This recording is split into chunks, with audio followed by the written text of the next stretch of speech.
What is up, Facebook? It's Dave Simney, your 12-minute mentor, coming to you live from Malibu Film Studios. This is crazy. I got an actual, legit backdrop today. Andrea, how are you? I am doing great.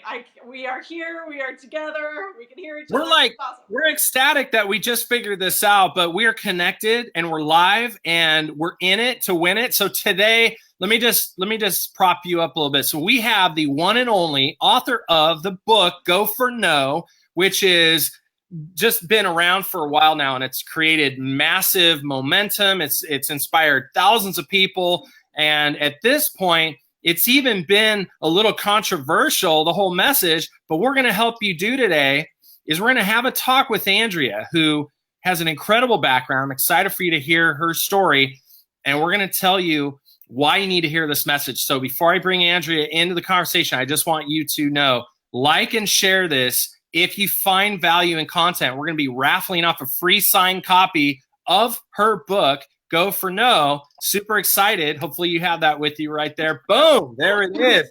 Go for No. So like and share this if you like what you're seeing. And why should you care if you're a realtor, an entrepreneur, got a home-based business, or you're in sales? Andrea, who can benefit by reading Go for No? Well, David, that's a great question. And the person that can benefit from reading Go for No is really anyone who has to ask for anything. So if you have to ask for an appointment, if you have to ask for a meeting, if you have to ask to close the sale, all of those type of questions, I like to call them Go for No moments. It's a moment in the process where you could hear a no, you could hear a yes. And I know that Go for No does sound very controversial. We have created quite a marketing challenge for ourselves when it comes to people, they don't want to hear no, they want to hear yes. But as I know that we'll get into, there is a method behind the madness. So really, quite frankly, David, some people develop books and concepts for a particular industry. We really wanted to solve a problem. And the problem is fear of failure, fear of rejection, fear of the word no. And so if somebody has that problem and they can get over that problem, they can increase their sales, they can build a better business, they can have better relationships, they can really get everything that they want out of life if they just are willing to hear, in our opinion, willing to hear no often enough. But Andrea, I just want to hear yes. I know. We all want to hear yes. And I'll tell you, though, that is the cool thing. The subtitle of Go for No is yes is the destination, but no is how you get there. And so it's one of these philosophies, David, where you can't get to yes without getting no. You can't get to success without experiencing some failure along the path. Well, tell me about it. Well, Andrea, you and Richard, you built a mini empire. You guys are traveling all over the world. You're speaking to big companies. How did you get into this? I mean, I know you were one of the youngest managers in history in a retail location. How did you get on this path to being an author of an amazing smash book? Well, I owe a lot of it to Richard. He is the total creator and the brains behind our whole operation, which I have now hijacked, actually. Because I'm super passionate about this message. But what happened was, Richard actually taught Go for No to me when we were working at Lens Crafters. He was one of their best. He was in the training department. He was a training director. I was, like you said, I was managing one of their stores. And he taught this philosophy to me. And he then proceeded to say, hey, we should quit these corporate jobs, launch our own speaking and training company. And with no safety net, that's exactly what we did. And we were teaching our target market at that time, who we were going out to build business with, was retail organizations, large, walk through the mall. Those were our clients that we were teaching our sales philosophies, our customer service management philosophies. And we would do a whole day training. And of that, Go for No was the thing that people resonated with the most. And so Richard said, you know what, let's write a little book. Let's write Go for No, the fable. We'll write it, we'll publish it. And we did, and it did horribly. And it took us 10 years to get that book from when we first wrote it to being number one on Amazon's sales and selling list. So it was not an easy journey. Let me tell you. 10-year overnight success, we call that. 10-year overnight success. It was a lot of a crazy journey with a lot of ups and downs. But it really all started with this idea of something that happened to Richard when he was working as a salesman. His sales were horrible. He met a district manager who kind of challenged him and said, after he had this fantastic sale, this district manager, a guy named Harold, asked Richard, I saw you sell this amazing sale. It was like $1,100 suit sale when he was working at this men's clothing store. And he said, out of curiosity, what did that customer say no to? And Richard said, Harold, he didn't say no to anything. Everything I showed that man, he purchased. And then Harold said, well, then how did you know he was done?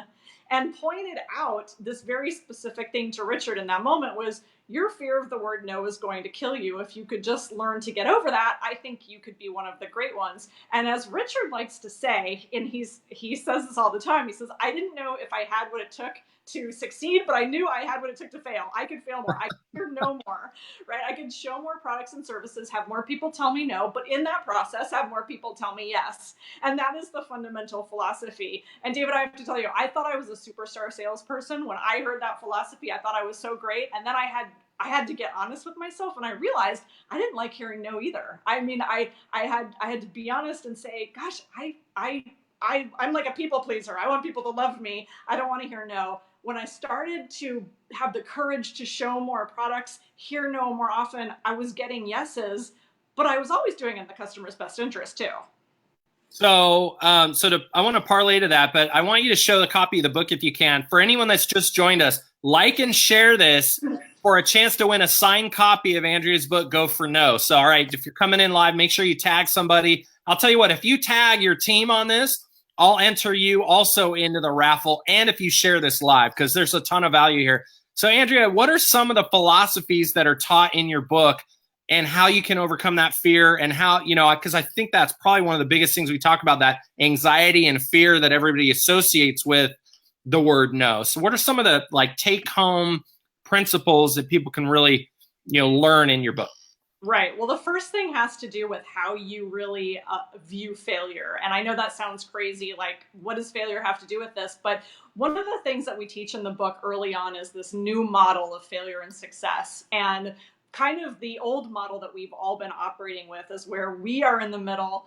Failure, rejection, hearing the word no is on one side. Success, getting yes, getting everything we want is on the other. And we feel like we have to make this choice. Like, oh, I want to succeed and I don't want to fail. And the reality is that the whole philosophy is a failure way to success philosophy. It is about understanding that you've got to hear no more often. You've got to put yourself in a position to fail, not to where you're doing a bad job, not to where you're sabotaging, but you have to understand that those failures are going to happen, and those are what lead to success. And in a way, you have to kind of reparent yourself and give yourself permission to fail. When you do that, some of that fear goes away, because what we're all clinging to is that perfectionism tendency, and that I don't want to fail, and what will people think? And so a large part of actually what I spend my time on is helping people just embrace the fact that they have to fail more, embrace the fact that to get those yeses, that no is part of the process.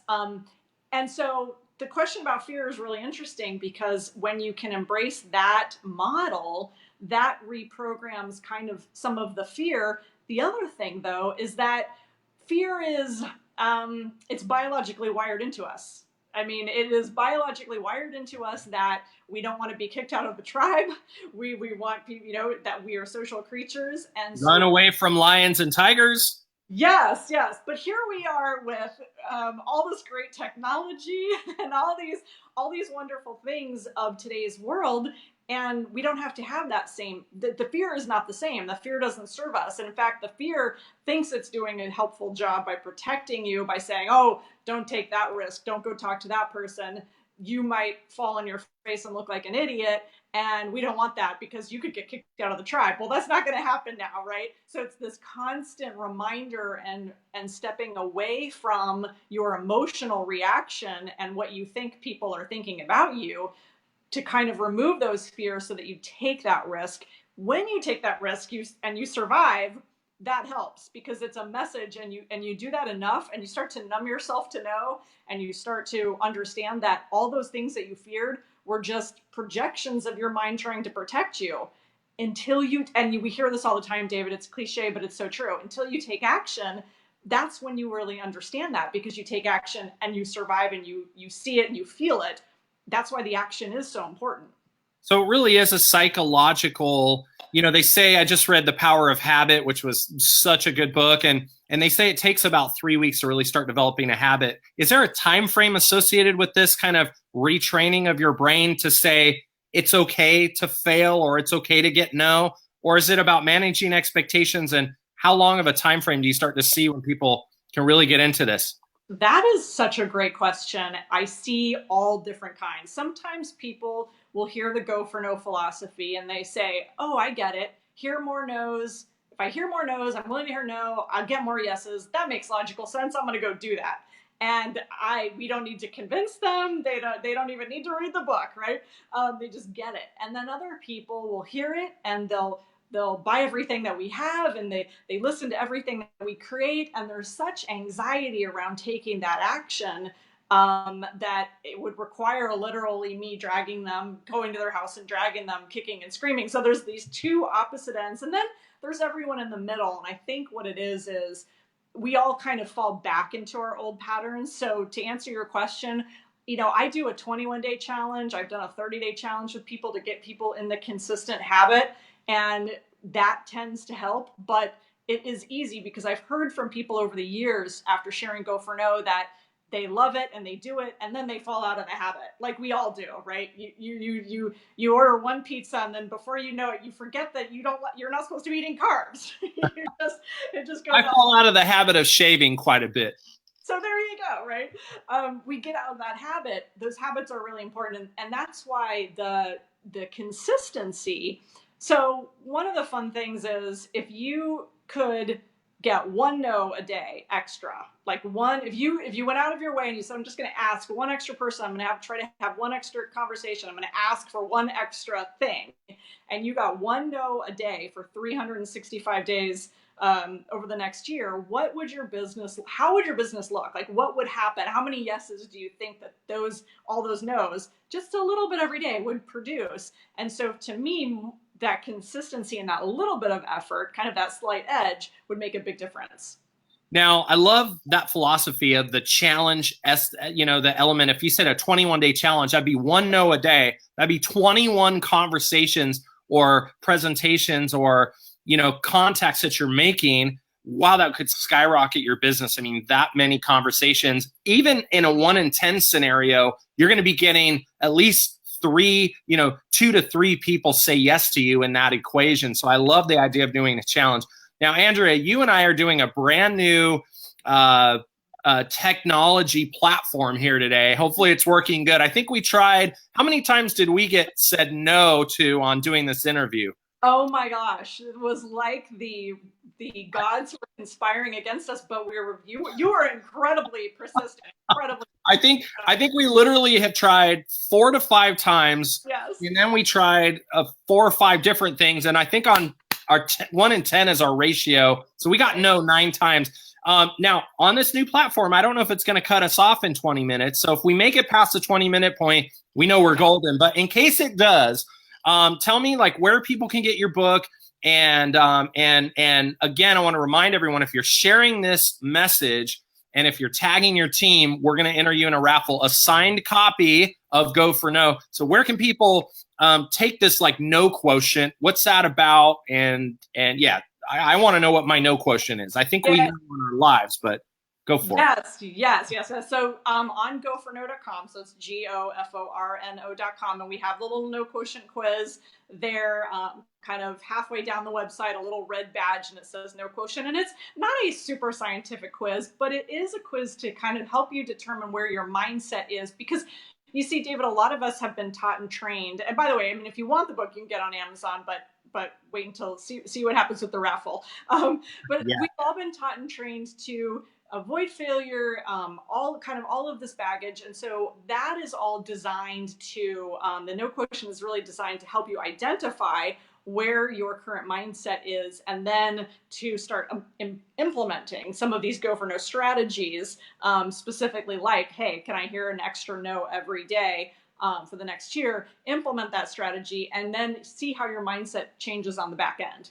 Very cool. So it's all about, making the shift and into that mindset of, you know what? and almost like it's managing expectations. Like I'm a big believer in, making agreements versus expectations. When you live a life of expectations, you can lead a lot of disappointments. But when the flip side is expecting almost, I don't want to say the worst, because psychologically, maybe it's not so good to expect the worst because we want to maintain a positive mindset. But if you go into any equation, any conversation with the concept of just being authentic, being yourself, and not having all these scripts and just having a conversation and not being married to the outcome, then getting a yes is almost like a pleasant surprise and a reward. And I think, would you agree? I mean, is that? I totally agree with you. I mean, literally that attachment to the outcome. And I think you're right. And just to kind of make sure that people have some clarity on this, it's not about where you just want to get a no. I mean, I would never say you want to do the best presentation you can. You want to put your best self forward. You want to ask great questions, right? But it's about, I guess I sum it up with this line. It's one of my favorite kind of taglines, which is, for every yes you've ever gotten, it took the courage to face a no. And that's really what it's about. It's Go for No is willing to hear that no and wanting to hear more no's, knowing that the yeses are there. So it's, and I love making that agreement with yourself. It's making those attempts, detaching from the outcome. And if it's a yes, great. And if it's a no, great. And there's a lot to dig into that we don't even have time to, David. But even a no doesn't mean never. No means not yet. So those no's aren't complete dead ends. A lot of those no's can turn into yeses down the line. And there's the third no. Who do you know? And that's the referral no too. We love that one. Absolutely. I'm like praying this doesn't cut off right now because this is so good. So I'm like going to get into one more question kind of before we wrap it up. And if it cuts off, this has been amazing. Like and share it. Let us know where you're coming in from. Tag your teams and you'll be entered into a raffle for a signed copy of Go for No. All right. What's the most common question you get when you're all around the world speaking to big crowds? Like, what do people ask you the most? Oh my gosh. Probably the fear question is probably the biggest question. And also one of the biggest questions is, what's the number one mistake that people make in relationship to implementing this? And I'll tell you this, it's making assumptions, David, because we protect ourselves. We don't want to hear that no. So we prejudge and we make assumptions about what somebody's going to decide, what they're going to do, what they're going to spend. And we do it all. We come up with all these fabulous stories about how people will reject us before we get rejected. And we do it to protect ourselves. So part of a great Go for No strategy is to not give yourself the no. Let other people tell you no. Give them the opportunity to tell you no. And so when I get asked, what's the number one thing? That is always the number one thing. Don't make those assumptions. Just go for it and be okay with accepting that no as part of the service that you are providing. In other words, educating people on what kind of product, service, opportunity that you have that could change their lives, and being okay and not being so self-protective and saying, I'm going to decide not to tell this person about this thing just because I don't want the pain of the rejection. So let me get personal for a second as we wrap it up. And again, if it's going to cut off, now's the time that I hope it cuts off. So one of my biggest fears is the fear about how I feel about myself on any given day. It could be as simple as like, how, I slept wrong on my hair, so it doesn't look that great, or I don't feel like I have energy, or I'm feeling sluggish. And so that keeps me from, let's say, going live, or from, going and maybe cold calling on an esthetician or a dermatologist or someone that I know might be a good business partner. And I just don't feel good. And I know there's a whole litany of fears people have: fear of failure, fear of, rejection, fear of basically being told no by people that are your friends, being humiliated, like all these kind of false fears that, some are valid. But so for me personally, like, what is there a mantra that I could say to myself? Is it like, just do it? I mean, is Go for No like the mantra I just need to get a mental tattoo on my forehead? Like, how do you find that inner burning passion to just get it done and go for it? I have to bring you all the way back to the failure model. The failure model is the key, and it's understanding that you're not always going to be perfect. You're not always going to be successful. Things aren't going to go your way. And to remind yourself that the best presentation that you make to somebody could end up in a no, and the worst, most ridiculous presentation where you just feel like you're the biggest loser in the world has a chance to create magic with somebody. And so rather than get into that, trying to figure that out and prejudging and assumptions, it's to allow yourself the opportunity, give yourself permission to fail and say, I'm just going to do it. So it is the go for no mantra. And it really is getting over that perfectionism. And not that you're a perfectionist type A personality, David. I would never attempt to psychoanalyze you like that. But right, but that kind of personality tends to be that way because we want everything to go our way, and we sometimes have preconceived notions. The best thing that you can do is tell your story to as many people as you can, as fast as you can. Those who will, those who won't, and that no doesn't mean never, no means not yet. So you can create that value with that person and go back to them even if you get a no. But when you slow yourself down because you think that these things are the factors that make the difference, it's not. It's getting out there and being real, authentic, and telling your story. Awesome. All right. So what I want to do is I want to open it up for some questions. So type your question in the comment. By the way, if you ask a question, I will also enter you in the raffle. So ask away. We have about just a couple more minutes with Andrea. First of all, I want to thank you so much for, donating your time tonight to really add value and share what we're doing here, because one, this will help you not just in sales, right? I mean, how can Go for No help you in other areas of your life? Well, Go for No is like to me, it's a perfect courage building program. And by the way, I kind of alluded to it in the beginning where I said I wasn't a superstar salesperson. Total people pleaser here, right? Like total, I want you to like me. I don't want to ever ask for anything. I don't want to look pushy. I don't want to look aggressive.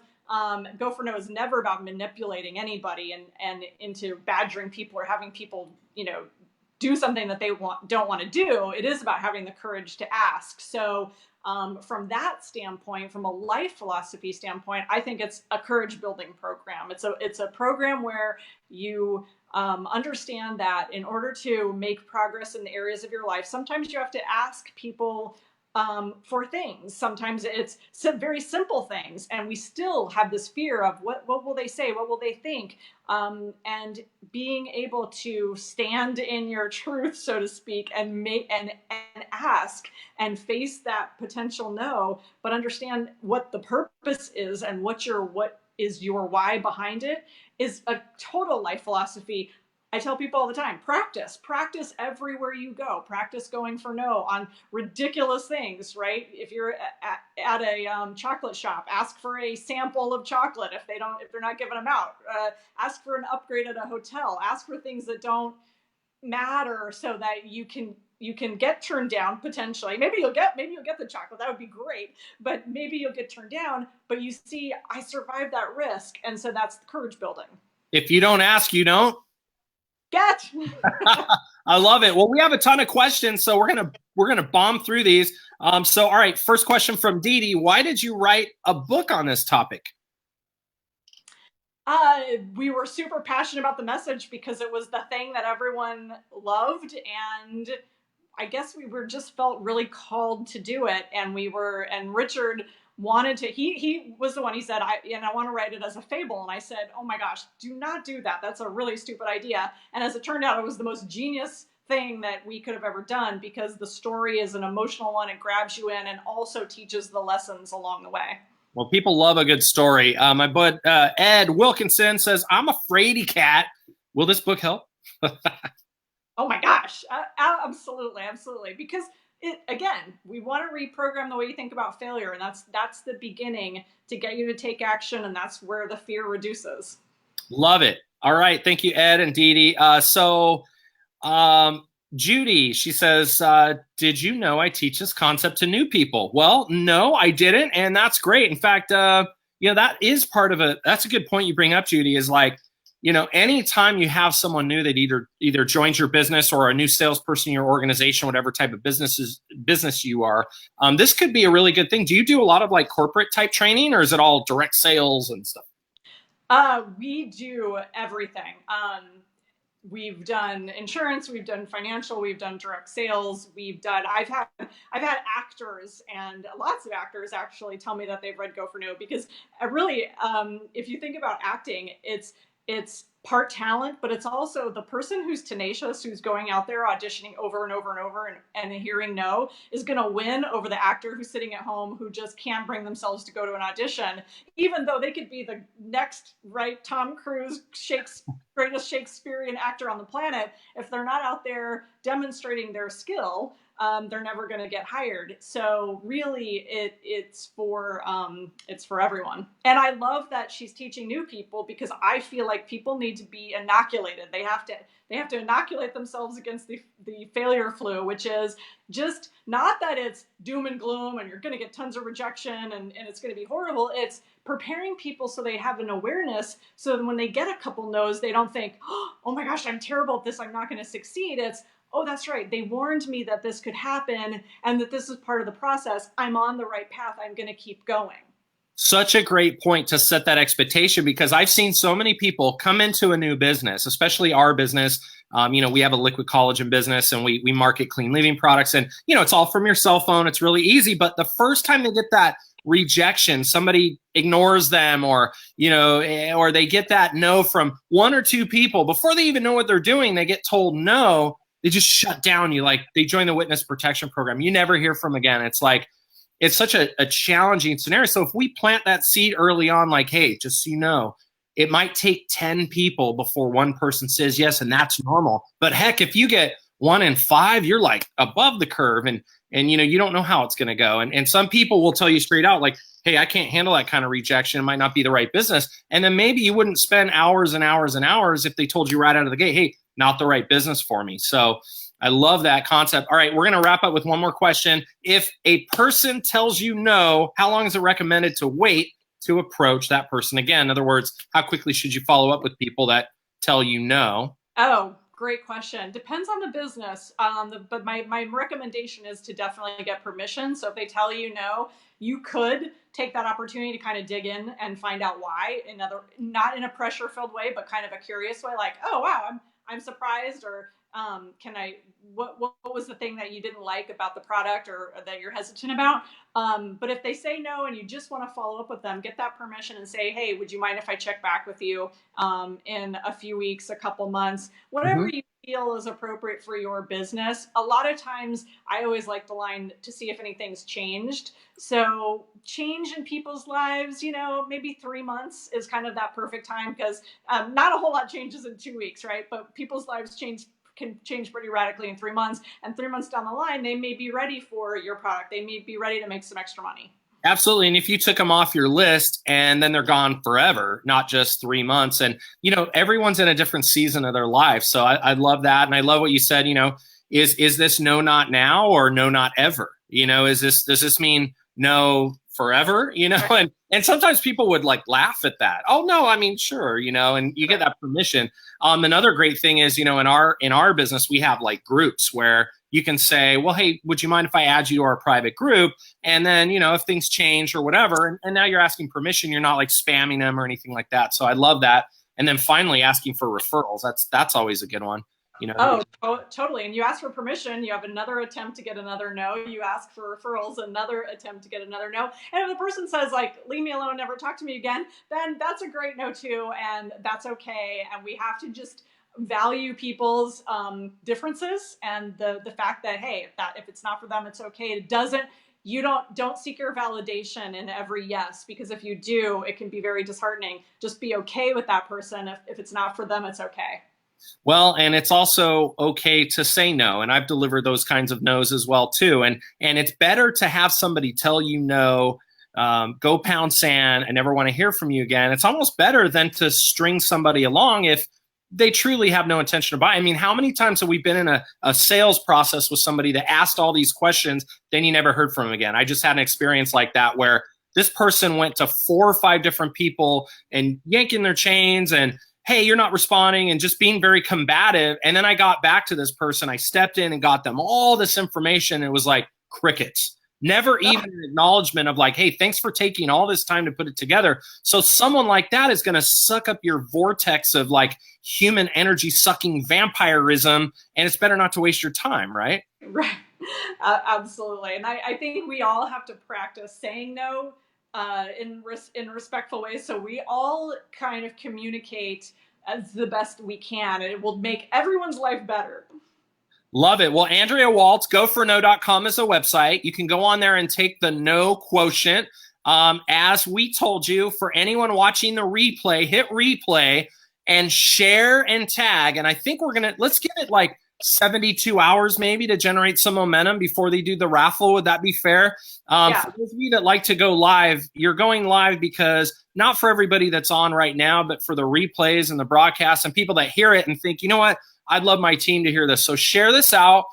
For anyone that shares it, we're going to enter into a raffle. And courtesy of Andrea Waltz, you're going to get a signed copy of Go for No. You can follow her. Actually, take us through your socials and how people get in touch with you. So it's at Go for No. It's very easy. I'm well branded. It's at Go for No on Twitter, at Go for No. There's Facebook, is Facebook.com/Go for No, and Instagram, which I'm on quite a bit now. It's like my new favorite place to hang out is at Go for No as well. Love it. Andrea Waltz, you know what? Since I first met you, what was it, 5 or 6 years ago? Yeah. Maybe it's been a little more. I've just been enamored with your message and your positivity and your willingness to just jump in and help other people. So I want to thank you for, first of all, being a friend and being somebody that I truly respect. And thanks for coming on to my page today and being my first guest in my live series. I feel honored, David, and it is great connecting with you and being your friend. I very much appreciate it. Love it. All right, guys, that's it. Like and share for the free copy, and we will do that. What day is it today? I don't even want to say what date it is. We're going to do it 72 hours from now. We'll do the raffle. We'll announce it in the comments, and go check out goforno.com. Andrea Waltz, you rock. Thank you so much. Good night, everybody.